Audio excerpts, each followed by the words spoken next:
Good evening, everyone, and welcome to the Dr. Penny L. Hamrick Doctoral Colloquium Series. My name is Jamina Williams, and I'm the Director of Student Services. I'm so glad that you can make it. Tonight's faculty moderator is Dr. Rasmussen, and I'm going to turn it over to her to introduce our participants for tonight's colloquium. Thank you so much for joining us. Thank you. Thank you. And thank you for being here. I'm really pleased to welcome all of you, our virtual attendees. We have School of Education faculty, staff, students, the university body at large, community members, partner associations. I'm really thrilled that you can take time to join us tonight.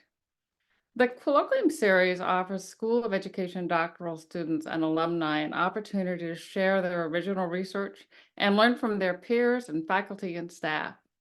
So each month, one EDD and one PH student presents their research at this colloquium. The sessions help doctoral students connect with each other and develop a peer community that's invaluable in supporting their journeys in this program. Each doctoral student or alumni presenter is also asked to write a research brief that relates to their presentation. This is then included in an edited publication titled Doctoral Student Research Briefs, published on the School of Education's website. The research brief is a way to disseminate our doctoral students' research as shared in the colloquium in a concise format with relevance to education. So tonight, each presenter, and we have two tonight, will be provided with about 20 minutes to share their research, and then we'll move on to questions and answers after each presentation. So please save your questions to the end. You're also welcome to type your questions in the chat area of our Zoom or use your mic to ask the questions. So our first presenter tonight is Isaiah Lassiter. Isaiah is a second-year PhD student and a graduate research assistant within the Justice-Oriented Youth Joy Education Lab. He recently presented 2 papers and participated in a panel at AERA 2024. He has a book chapter under peer review focused on the University School Community Partnership to preserve the history and legacy of Black education. Outside of the Joy Lab, his research interests include examining the philosophy, research, and engineering of Black and urban education experiences, and the design and development of artificial intelligence technologies for these purposes. Tonight, his presentation is titled DEI and Social Justice, Artificial Intelligence for K-12 Education, an Integrative Literature Review. So welcome, Isaiah. Hello, everyone. I'm going to share my screen. Thank you for joining tonight.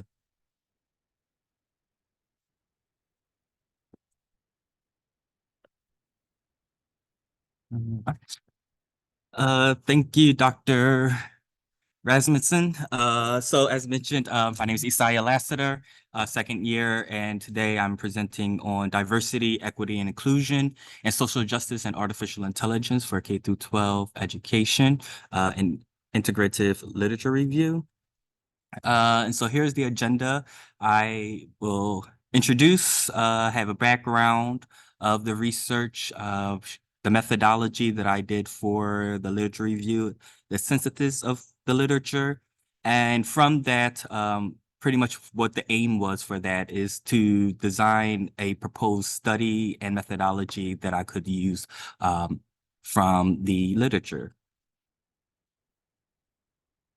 So for introduction, this is kind of a introduction to my research and myself as a researcher starting in 2022. When I started the program here at Drexel, I was really interested in adaptive curriculum through technology and re-engaging disengaged students. And that's, you will see how that kind of intertwines where I'm at now. So it kind of really went throughout. But also through my first year, I learned a lot about positionality and understanding what my positionality is. And so at first I see myself as a social constructivist or social interpretivist. But now I find myself more of a critical pragmatist. With that, I do not feel stuck in one form of paradigm or believe that one tool of inquiry is better than the other. We have to use various different tools of inquiries in order to get an understanding of the total experience. However, for the betterment of society, which is essentially the pragmatist way. However, as a critical pragmatist, is going a step further, because as a pragmatist, the betterment for society could essentially be maintaining the status quo. But with a critical perspective, you're looking at the betterment of society against the status quo for those who are marginalized, essentially, to have their voices uplifted. And then in 2023, I kept looking into the future of education and the past of education, and began to look at different roles of librarians, school leaders, district leaders, and administrators, and what their roles were within education.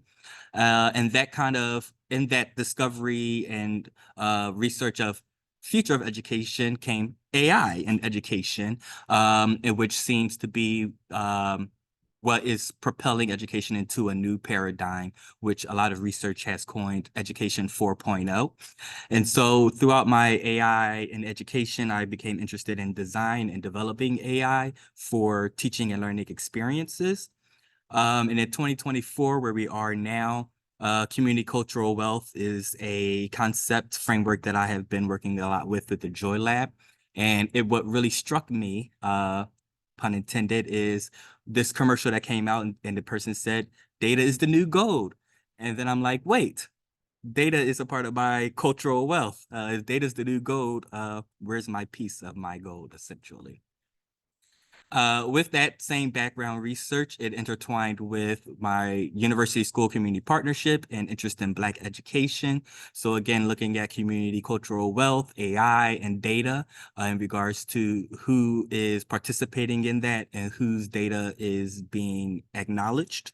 And that leads me to the social justice and DEI, in which a lot of artificial intelligence right now, there is a lot of push about fairness in AI, equity in AI, based on all of the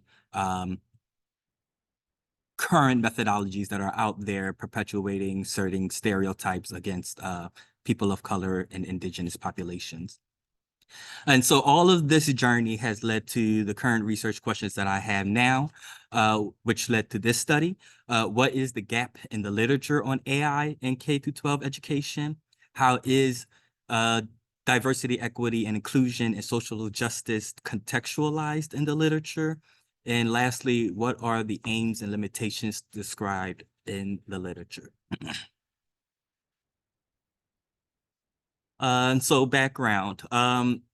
AI was first developed in the lab in the 1950s, essentially.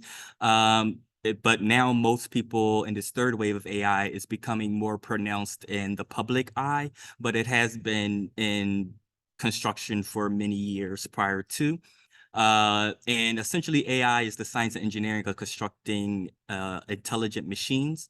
And this is what I have taken straight from the literature from this study. So I didn't go outside of anything, but there are different definitions of AI and many applications of it. So this is what I'm sticking to here. Additionally, it's a system or machine that has the ability to achieve human behaviors and intellectual abilities without or with the assistance of a human agent. And in K through 12, AI can enhance student learning. It also can improve teaching as well through various applications, as what the research has shown. And AI and machine learning has been deemed essential in addition to K-12 because it has the potential to significantly transform and improve how the learners learn and how the teachers teach. And as the integration and implementation of AI continues to increase, initiatives must be aware of the appropriate ways to harness AI and its impact on training, lifelong learners, and education more broadly as needed.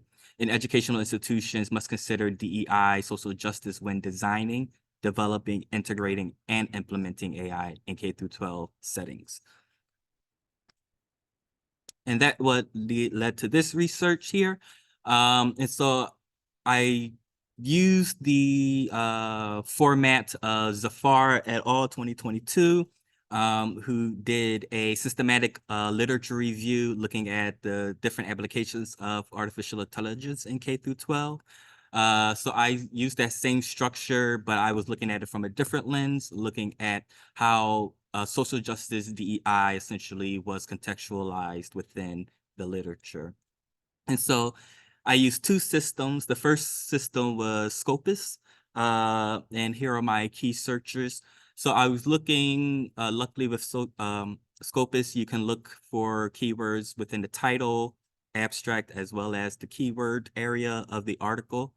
And so I looked at various different versions of artificial intelligence, AI, artificial intelligence, education, artificial intelligence, and various different combinations of that. Also looking at trying to make an exhaustive list of possible K through 12, so K through 12, K through 12 schools, K through 12 education, primary education, primary schools, so that I could try to capture the whole spectrum. And then also equity, social justice, diversity, and inclusion. I was looking for those words as well. The second database I used was Haggerty, Drexel's online library system. And it's not as robust in regards to title, abstract, and keywords. So the main focus was on the title. And so I was looking for articles that specifically had artificial intelligence, AI, and its various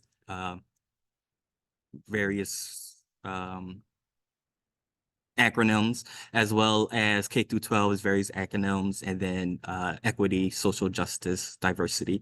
And I limited the studies to English language. I don't speak any other language outside of that, as well as open access. So articles that I can get directly online without having to go through too much to get it. In the same vein with artificial intelligence, I used Rayon AI. Rayon AI is a artificial intelligence program that supports I would say the first round of literature reviews. And so what it helped me do was I was able to upload the articles that I have found to Rayon AI, and using these different keywords and various other tools, I was able to go through my Prisma which was to help with the inclusion and exclusion aspect of the literature. And so you can see here, at first I had identified, I believe that's 120 something articles altogether. From the two databases, there were 4 duplicates. There were 70 that were removed because they weren't open access. So there was a lot that had been removed from that. And there was another that was removed because it was not English. So I couldn't do much with it. From that, 41 records were screened, 13 were excluded for various reasons, for not explicitly being AI or DEI or social justice, or not being K-12 related. I got a lot of things related to the medical field and things like that. And so I had to take those out. That left me with 29. And then one I couldn't retrieve. How somehow it made it into the pool, but I couldn't actually access it. So that was removed, and that left me with 27. And then those are the ones that I went through a little bit more and found another one that wasn't DEI, found one which the abstract was English, but the rest of the paper was not. So I had to get rid of that one. And that left me with 25 unique studies for me to go through. I used NVivo.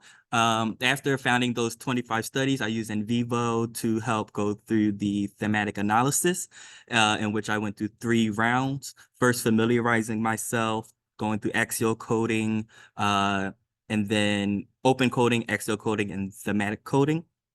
Through the open coding, I came up with at least 200 different annotation and memos, which then translated to 68 codes in the axial coding, which came out to 4 themes at the end. So here's my synthesis of the literature. Starting with diversity, equity, inclusion, DEI. So this is what I found and how they contextualize these different terms. And so in regards to diversity, they related to diversity of the data, diversity in ethnicity and religion, diversity in the needs and abilities, functionality, gender, emotions, linguistic, teacher processes and knowledge, and equity. If a lot of focused on equity of access, equity-centered pedagogy for inclusion. In inclusion, many talked about multicultural inclusion, collaborative and welcome, AI inclusion in all subjects, as well as inclusivity of backgrounds. A lot of the gaps that I found was there was no focus on low-income countries. Then a lot of these research was not cross-cultural in design and the development of the AI program, project, or curriculum.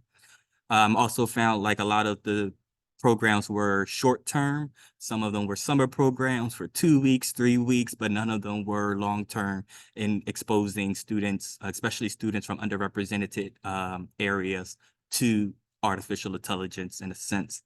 And so that kind of made me like think twice, because I'm like, okay, for these youth K through 12, depending on when they get exposure to AI in these summer camps, they may not be able to get another exposure until if they're able to go to that summer camp again, or maybe 10 years after they graduate and are now in college, then they get that final exposure again.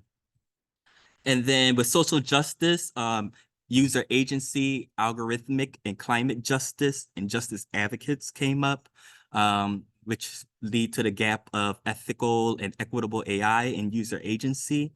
And then the aims and the limitations. A lot of the aims were critically review research, teacher understanding of AI, teachers' perception and behaviors towards AI, program evaluations, parents' perceptions, the use of AI in schools, and the role of testing models to learn, which was very interesting. They were in that article, we were talking about students creating machine learning models and testing their peers' models for bias and discrimination and things, which is interesting. A lot of the limitations, as I discussed, time frame, a lot of them were short-term, 2 weeks, 3 weeks programs. SPED subgroups were not all identified throughout the research. Many of them talked about one limitation, one highlight was random selection. So they thought if I'm going to be focused on diversity and equity and inclusion, we should be more intentional about our groups that we are selecting to be a part of that process. Robots only being able to interact with spoken communication and not necessarily nonverbal communication, and homogeneous sampling. So essentially, sometimes it was all male, all female, all one race, all one culture. And so the gap, there was no interconnectedness between K through 12 programs. And so it was always siloed. It was always one grade or a set of grades within, I guess, K through 4 maybe, but it was never K through 12. And then, yes, so my high themes over there, themes that I found was transdisciplinary, cross and multicultural access and intersectionality AI experiences, the importance of ethical and equitable AI and user agency, and critical teaching and learning pedagogies about and with AI, and time and directness and continuity.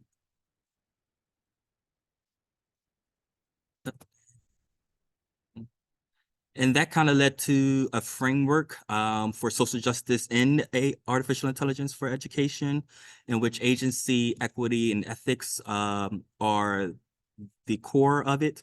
And then around that would be intersectionality, cross-multicultural experience, and long-term access to artificial intelligence education for teaching and learning.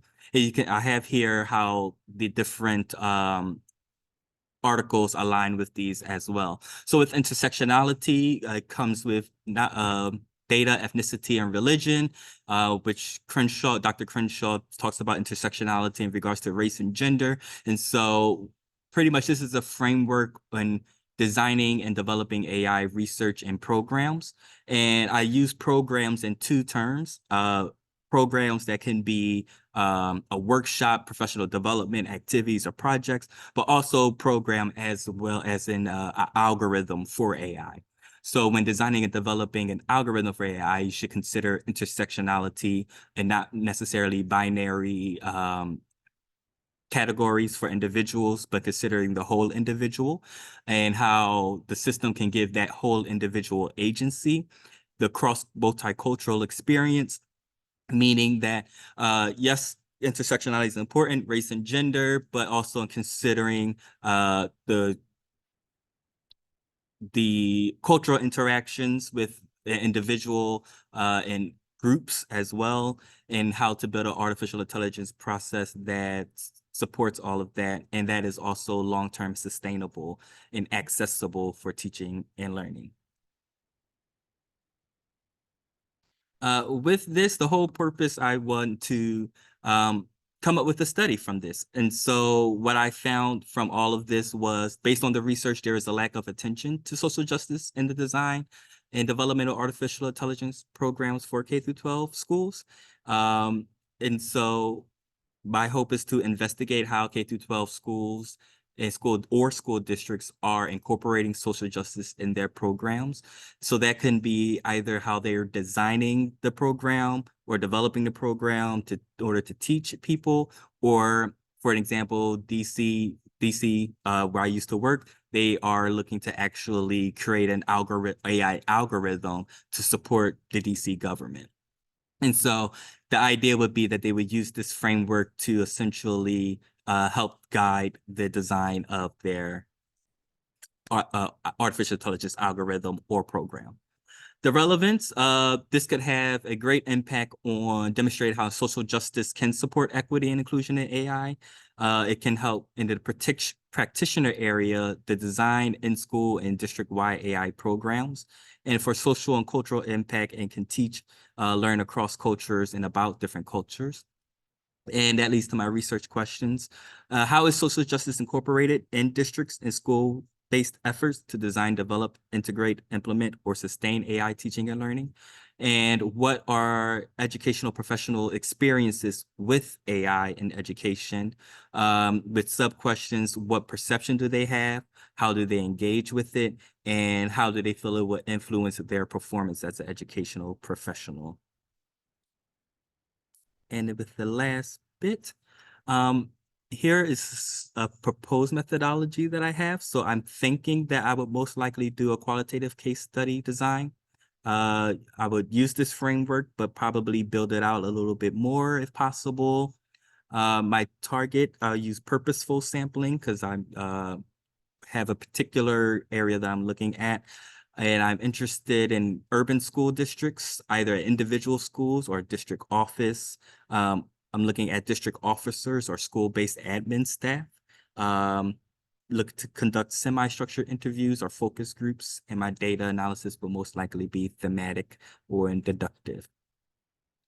With that, I have questions. What are some other methodologies that could be applied to this study? And are there some challenges you foresee for this study based on either the framework or the proposed methodology that I have?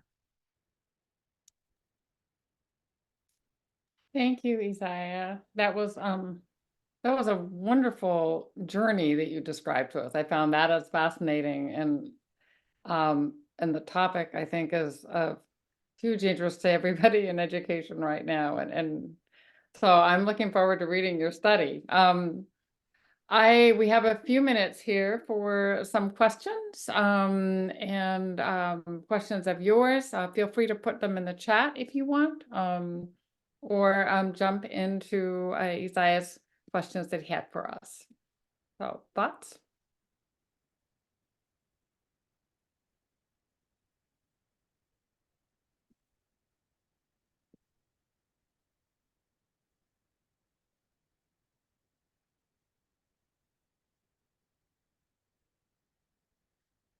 I'm usually pretty good with wait time, but I am very curious about going back to the idea of community cultural wealth and then the integration of AI into that. And I'm wondering what you've discovered so far on that. Uh, I haven't really discovered much on the community cultural wealth integration in AI. Uh, that is an interest that I actually have. I have a theory about that I'm working through, so I will be doing more research into that. But I'm looking into more of the neural networks and how they work and how they are conceptualized. And essentially it would be analyzing the different intersectionalities of individuals or a group of individuals and using that as the uh, foundation to calculate various different types of community cultural wealth within a system that an individual or group of individuals may have. Um, and also using that in a way that the system can accredit those for their community cultural wealth as well. But yeah, I think social justice would be a help in order to bring that to the forefront and having people think about those different things, especially the intersectionality part. I agree. There's so much topic discussion of ethics right now in terms of AI, but we haven't moved really into the conversation about social justice and the implications. So, what else are people wondering?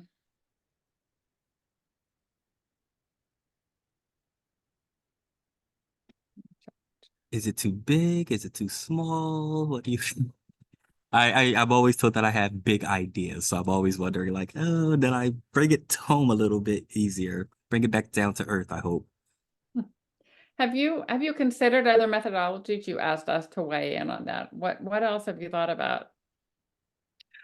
Uh, yeah, so I was thinking of possibly doing an open-ended survey. I know I talked about interviews or focus group. I was like, maybe open-ended survey could be a way to get more answers and then narrow those down to determine who I would interview and add to the focus group. Um, or closed-ended survey with mixed methods, maybe do a mixed methods if possible, or I could do completely quantitative, but with survey validation and all of that, I'm not sure that I would have the time. One of the researchers from the articles, one of the limitations was that they didn't use a validated research instrument, which was interesting. And then just concluding another study where the researcher did not use a validated survey for with good reason. And she's found that that's the next step to get a validated survey. So that makes a lot of sense.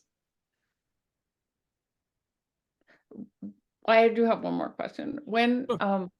When is your timeline? When do you think you'll be conducting this research? My goal would be hopefully this summer to flush out a lot of the literature review part that will go into it, and then possibly January by 2025, I can start collecting data with IRB approval and continue from there. Um, Yeah, that's exciting.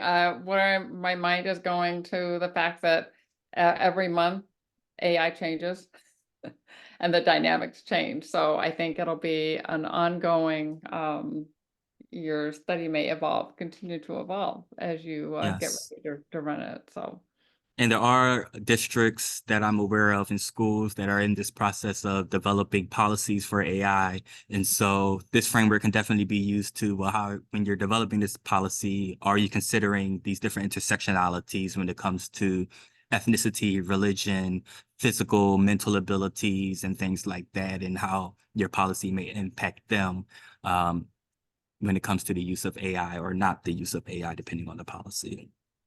yeah, definitely an ongoing topic. Well, Isaiah, thank you again for a wonderful presentation. And I look forward to hearing more about your research. I hope we come back and present it when it's done. Um, and I'm going to we're going to turn Thank you. the floor over to Dr. Lara Taylor. Laura's dissertation was titled Teacher Burnout and Resilience, a narrative inquiry study about teacher experiences in the wake of COVID-19. So a slightly different direction than we just heard. Dr. Taylor is a 30-year veteran teacher whose specialty is working with cross-disciplinary groups to implement social and emotional learning programs and reflective writing through the secondary English language arts curriculum. Through her long-range experiences with teachers and students, she's come to the belief that cultivating well-being and resilience in teachers is the first step in helping students craft well-being and resilience for themselves. She is a resilience trainer certified by the Resilience Research Center at Dalhousie University, and she's worked with suburban and urban districts to develop site-specific teacher and student resilience programs through her own consulting firm. Her main areas of research include teacher burnout and resilience, as well as using creative expression to mitigate burnout and build teacher and student resilience. So full confession, being her chair, I have already heard a lot about her research, and I can't wait to hear it again. So Dr. Taylor, welcome, and thank you for being here to present tonight. Thank you, Dr. Rasmussen. I appreciate you. And I appreciate your guidance in this research as it developed and became what it is today. So, just situating my stuff here.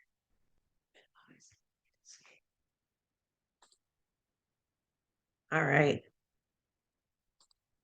So, welcome. And thank you so much for coming, everyone. I just appreciate you being here because I said to my participants, many of whom did not have a feeling that they had a voice during their teaching during COVID, and even recently in the wake of COVID, their voices were not heard a lot of the time. And one of the things that was beautiful about this research was being able to privilege their stories and their voice, their struggles, and their triumphs. And you're part of that because you're listening to their stories today. So I really appreciate that. Okay, looking at this research, just kind of looking at the context, teachers are often the first responders for their students' mental and emotional needs. And we became very clear about this during COVID when teachers weren't seeing students face to face every day. This became especially problematic when teenage girls started to attempt suicide, and that rose by 51% during the pandemic. This emotional work that teachers do, which I think is part of the empathetic load, became very important during this time. That load led to a lot of teachers being overloaded and burned out. As shown in a survey of Texas teachers in 2022, where 70% of them said basically they were seriously thinking of leaving the teaching profession. We know that the effect of teacher stress on classroom functioning and on students' well-being is well established in the literature. And so that is the context for this research. So the problem is looking at the importance of teachers' empathetic work while looking at during COVID and even now that empathetic work has never been as important.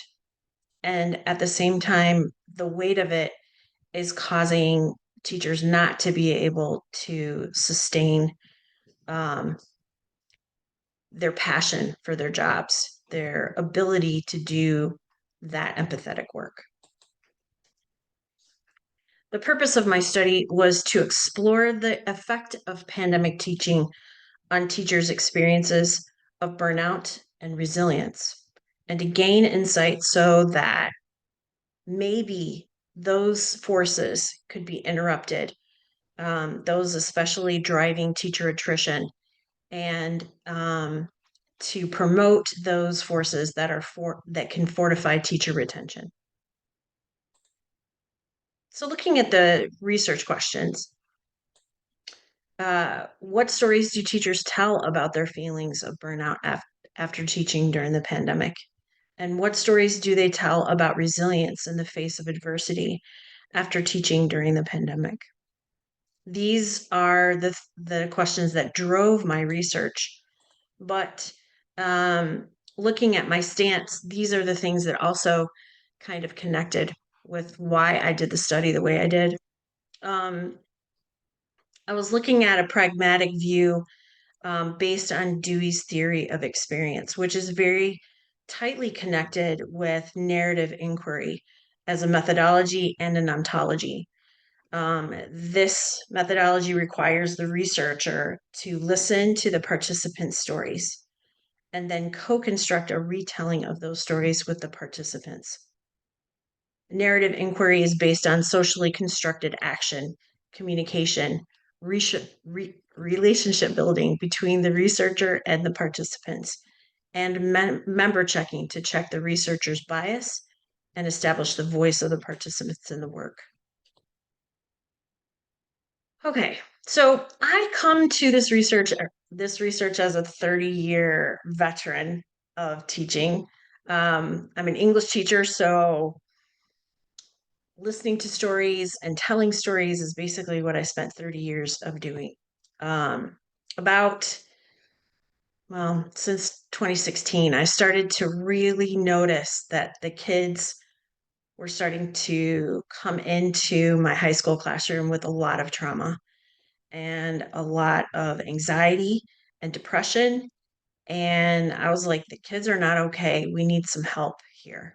And so I looked into instituting a social and emotional learning program through the English curriculum. And everyone agreed that it needed to happen. But when it came down to the implementation of that program, a lot of the English teachers did not implement it with fidelity. And they didn't. When I asked them, I was like, why? They said, we're underwater. One teacher said, I feel like I'm already drowning. And with this SEL program, you are pouring water all over my head. And so I started to question, why are my colleagues underwater? And if they're drowning, how are their students ever going to get the social and emotional care and instruction they desperately needed? So I jumped into exploring these questions. Okay, so I'm going to go pretty quickly through this. I can answer questions about this stuff, but I really want to get to the findings and the results of my study. And so basically the conceptual framework and literature streams looked at burnout, the concept, the development of the concept over time, job resources and demands theory, which posits that burnout is a situation where there are too many demands and not enough resources.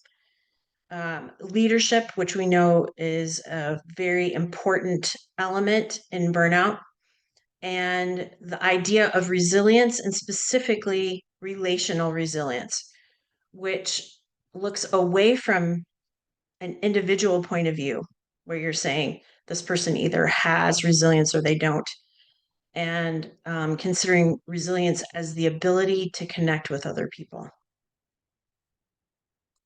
My theoretical framework came from multisystemic resilience. This is an idea that is basically that resilience is an access to resources.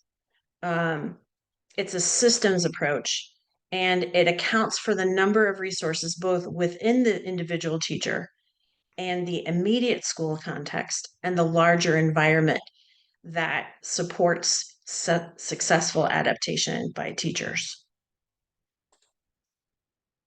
So the participants ended up being from various districts, and they were recruited via social media, word of mouth. We met via Zoom. There ended up being 7 participants, 5 of which were female and 2 were male. They had between 5 and 30 years of experience. 5 were core subject teachers, 2 were elective subject matter teachers. 3 were high school teachers and 2 were junior high teachers. 1 late elementary and 1 teacher who worked at all levels.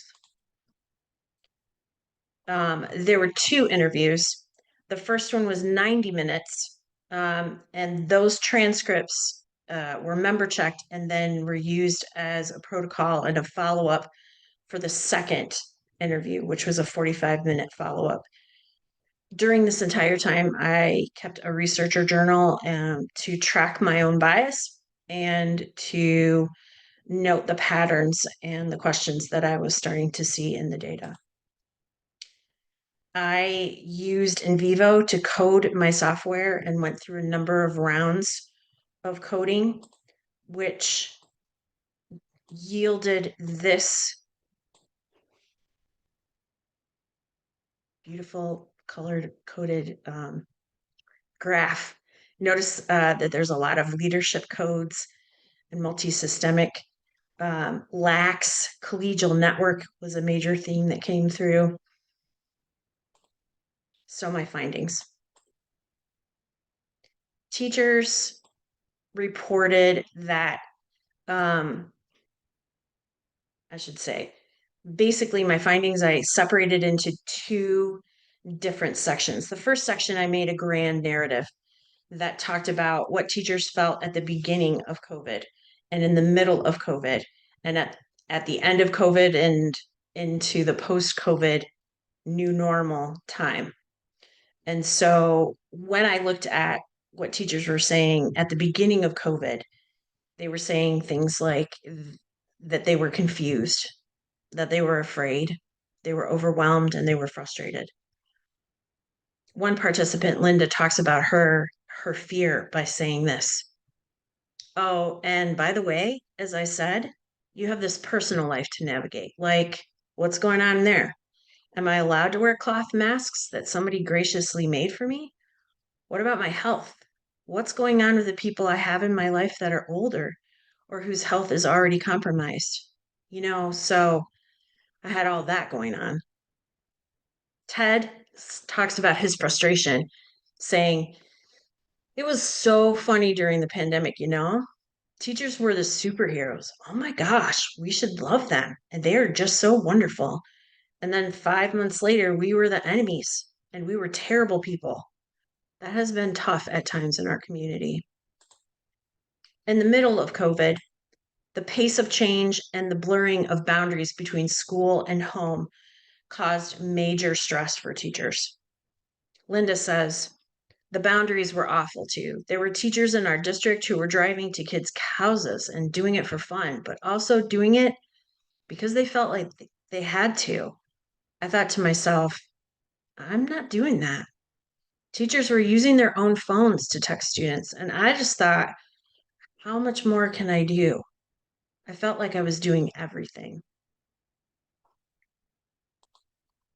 In the new normal, teachers talked about learning loss and the lack of student engagement and student behavior. Cassidy reports that she felt like this. I felt more burnout in the wake of part of COVID. COVID was tough, but the aftermath affected student behavior, having to say to kids, okay, guys, here are the expectations. And apathy just shot through the roof for students. In the wake of COVID, I really felt, oh my gosh, if I keep doing this, is it going to get better? Are they going to get back to normal? Is normal even a thing now? In the second part of my findings, I found a number of teacher themes. The first one was burnout. Cassidy says, and there's so much trauma. COVID just upended everything. You're coming back to a whole new system. And I thought, I don't know if I can emotionally keep doing this. I feel traumatized. I feel unappreciated. I feel like I don't know what I'm doing anymore. And I can't keep doing this anymore because I can't keep letting myself be bullied by these children.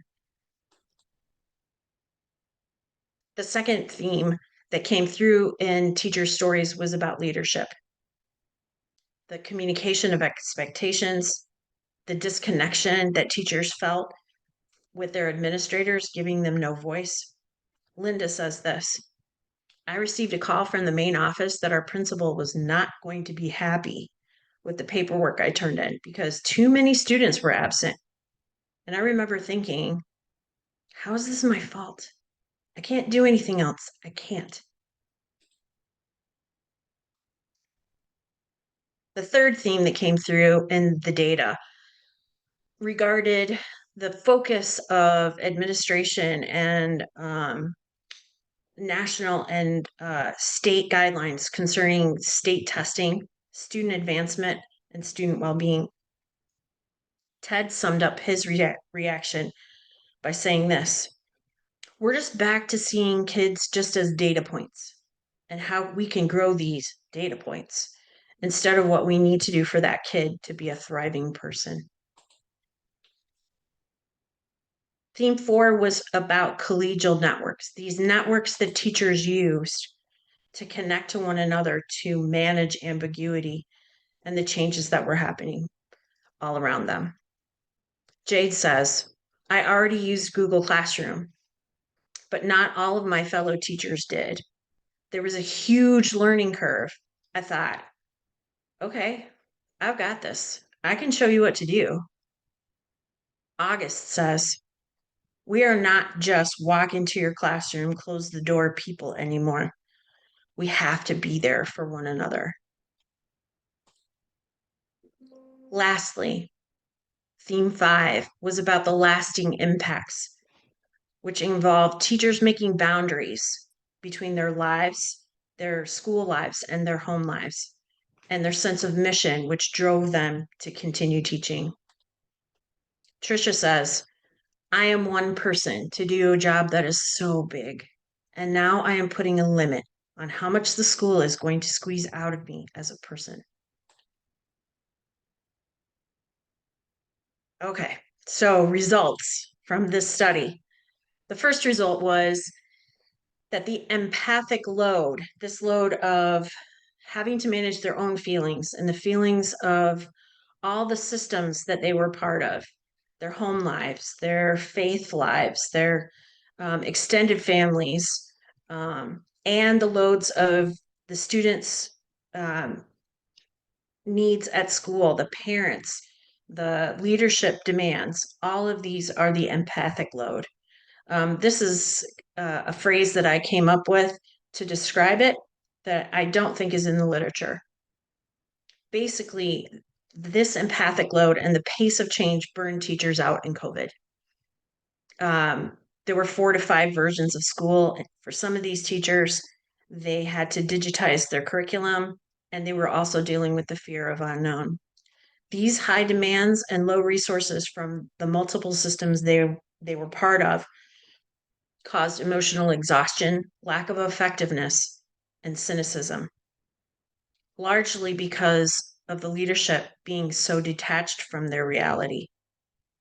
In the literature, burnout is usually characterized as beginning with emotional exhaustion and then going into cynicism and then moving into a lack of professional effectiveness. But in my study, it was a little bit differently. It started with professional effectiveness, went into emotional exhaustion, and then finally went into a cynicism about the kids and the systems that they were involved in. The second result was that leadership was a source of connection, but in many cases, a primary contributor of uncertainty, disconnection, and depletion. Basically, when leadership was a connection, they listened to the teachers and they responded to teacher feedback. They were clear communicators. When they were contributors of uncertainty and disconnection and depletion, they didn't listen to teachers. They had unrealistic expectations and basically left teachers out and did not listen to teachers' voices in their decision making. This is well established, the power of a principal, especially to help or hurt teachers' intentions to leave.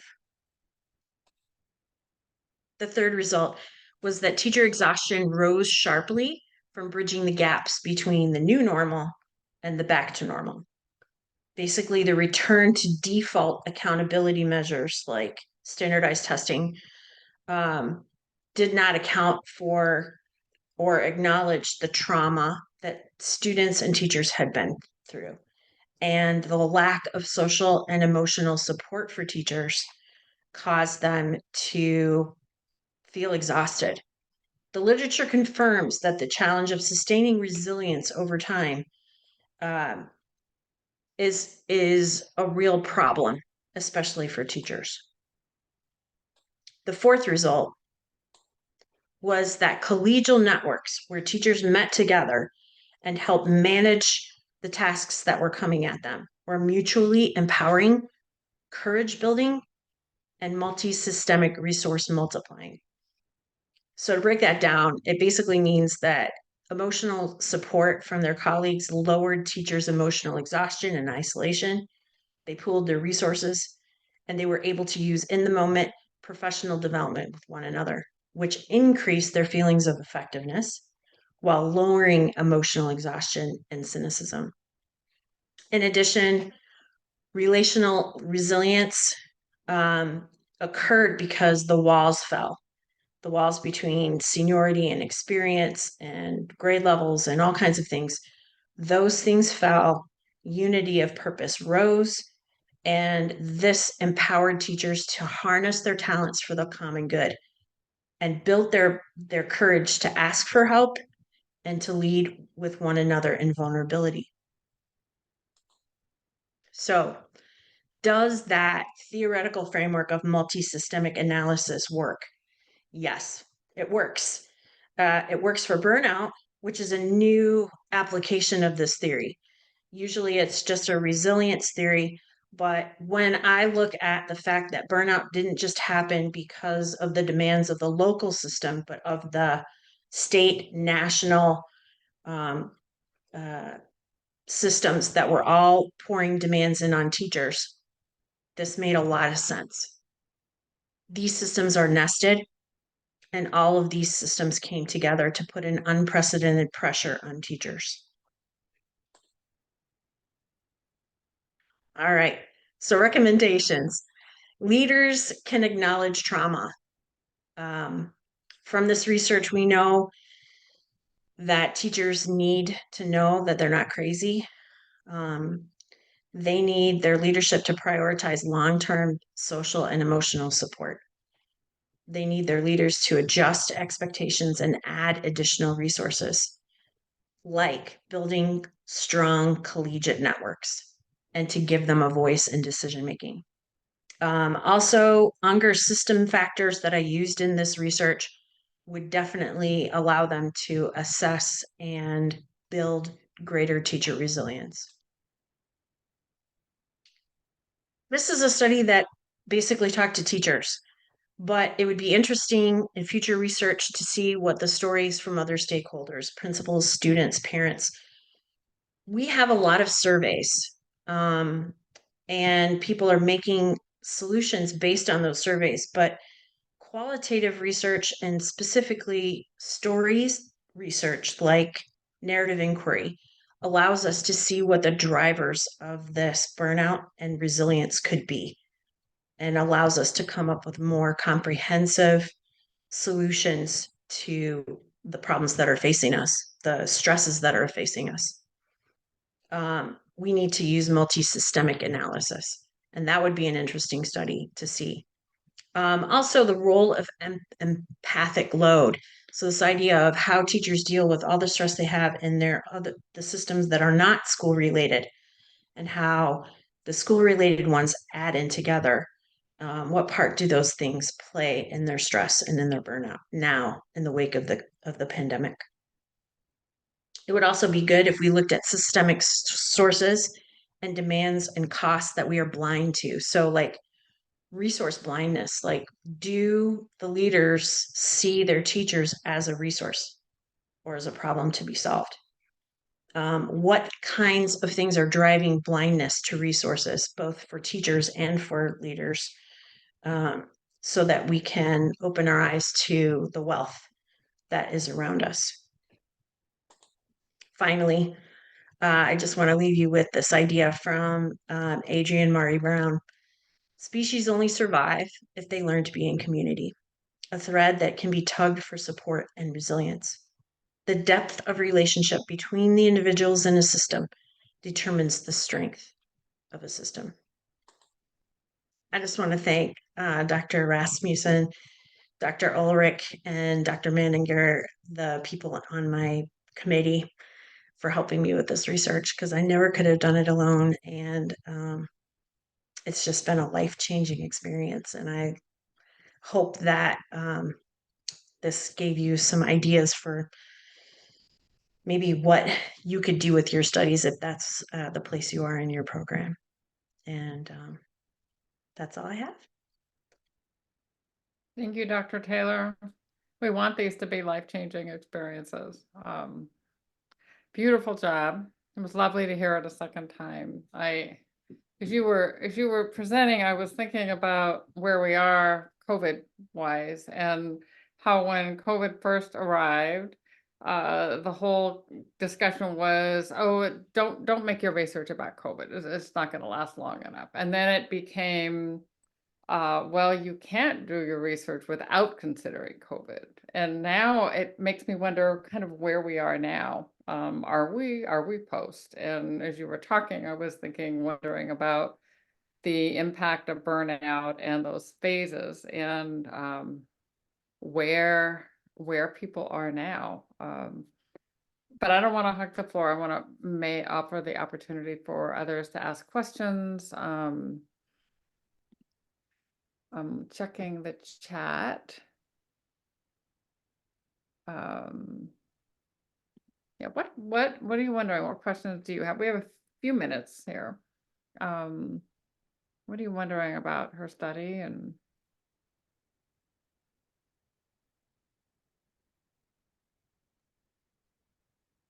I will ask, given that you already have completed your study of the program, looking back, is there anything that you would do differently?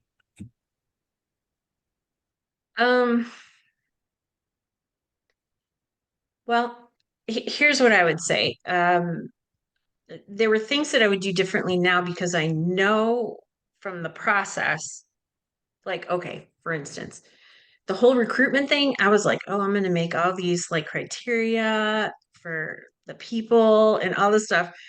And I'm asking teachers at the end of the year, the school year in May, to talk about burnout. And they're like, no, like, yeah, we're totally burned out. We don't want to talk to you about it. So, there was this whole thing where I was like, I got through IRB. Oh, it's great. Now we can just roll right into, recruitment and start scheduling interviews. Yeah, no, that did not happen. So I had to kind of breathe into the process and be like, okay, but where are these people at? They need at least a week to 2 weeks of summer vacation to have a thought, to have a reflection. And so me breathing into that process, I think made my data a lot better. Those interviews were much more reflective, much more thought provoking, because I did it that way. And then secondly, I would just put a little thing out there. What I asked my cohort members that had gone through it before me, I said, what did you not know that you wish you had known? And they said that the pilot study that I did was like 1/3 to 1/4 of the data that you're dealing for your dissertation. And because of that, I was like, oh man, that's 100. Okay, so 7 participants, 14 interviews. That's about 150 pages of transcripting. That's a lot. And in vivo, it is beautiful, friends. It is worth the learning curve, is all I'm saying. It made coding a beautiful day in the neighborhood, is how I would put that. So yeah. I think that thing that they teach you about you empty yourself to allow your participants that space you create, that special listening space, that is huge. You know, my committee said to me afterwards, they said, Lara, how did you get people to say the things that they said to you?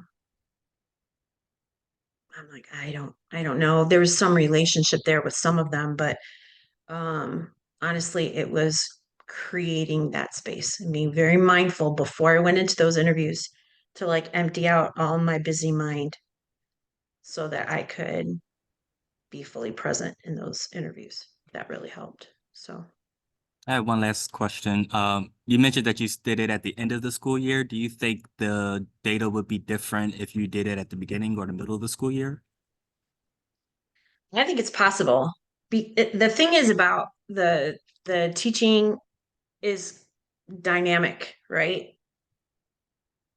And different parts of the year, you're dealing with different kinds of burnout. At the beginning of the school year, you're dealing with, you know, starting the year and all the energy that goes into that. But the school where I retired from this last year, one of the people that I taught with for 25 years just died in the middle of the week. And the way that that hit totally affects teacher burnout right now for that group of teachers and the students. And once again, that empathic load where you're like, okay, I am heartbroken, but I just learned 15 minutes ago that I'm never going to see my colleague again. And I have to walk into a class and deal with the grief of the kids. And I have to set my grief aside. So when do I pull my grief out then? You know, that's part of that empathic load. So, you know, they were dealing with burnout before that, but that made it a lot worse. So, and you just never know when that kind of thing is going to happen. So, yeah, it's a dynamic system, and so yeah, I think it would be interesting. Yeah, So and that just made me think about the kids too, on how, to your point, they're meant to be the same way, come in, even though they may have just lost a family member or friend, and they're Yep, expected to just leave it at the door and be this perfect student. And sometimes yep, teachers don't even know that that has happened in the student's life. yep, I absolutely. have to say that one of the things I appreciated about Dr. Taylor's research was how she gave voice to the participants. And they, in a time when a lot of voices weren't heard. So we do need to wrap this up. I think we I have one more really question from someone that's not a Hi, Drexel. hi, can you hear me? Yes. Hi, Dr. Lara Taylor. Um, I just made my comment and I thoroughly enjoyed this, being a teacher myself. Um, oh my goodness. I just want to salute you because I Yeah. understand I too was overwhelmed and burnt out. Yeah. My parapro, she told me, and I didn't even realize that I was having a nervous breakdown sitting on the middle of the floor of the classroom. So Yeah. I am just thankful of your research that you reached out to talk to teachers and to really understand we are truly burnt out and overwhelmed, and that our Yep. leaders are not listening to us. And we take on so much. And when something you once loved is no longer that you love and it was fun, becomes more of a I would say a job. I know it's a job and it's a career, but when you lose the passion and the love and the fun, it just comes Yep. another job. It's no longer loving, it's no longer fun, it's no longer passion. You go to a job now. And it's no Mhm. longer looking at it as a career to you anymore. It's just a job. And I just want to say thank you and for going out there and talking to my fellow coworkers and my fellow colleagues to find out, hey, we go through. And Yep.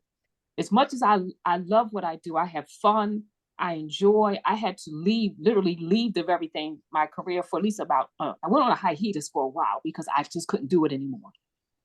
Yep. And I just want to say thank you. Thank you.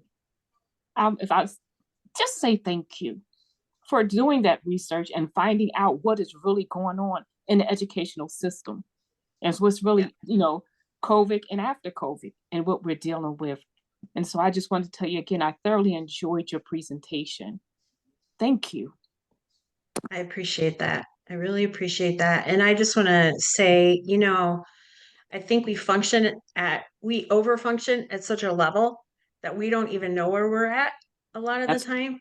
That's true. And sometimes, taking that rest. Dr. Rasmussen and I would talk about this, and I was like, okay, I just have this feeling that everything has to come from rest, and that we're so overburdened that we need a different way to rest. I think one of the ways to do that is to say, okay, I'm going to do something creative today. I'm going to take some time to breathe. And if the system I'm in does not honor my giftings and my talents and my passion, then I'm going to find a place that is. I'm going to find it because it's worth it. And what I have to give is important. And so I just want to encourage you because Thank you. I know so many of us are feeling that way, and we're worth the rest and the Thank you. restoration of our souls so that we can do what is beautiful and powerful for kids because they need to see that. Yes. Now more than ever, they don't need us to be overwrought. They need us to be kind and patient with them as they get a little out of control sometimes, to bring them down to earth so that they can be who they're supposed to be. So thank you. I appreciate that feedback. I really do. Thank you. I'm going to jump in and thank everybody for your time tonight and for being here. This is our last colloquium for this year, but stay tuned. We will have a great lineup next year, and look forward to hearing from many other researchers. So Isaiah and Laura, thank you again for your time and getting ready for this. And it's not a small deal. So look forward to hearing more from you soon. So, good Thank night. you. Have a great one. You too.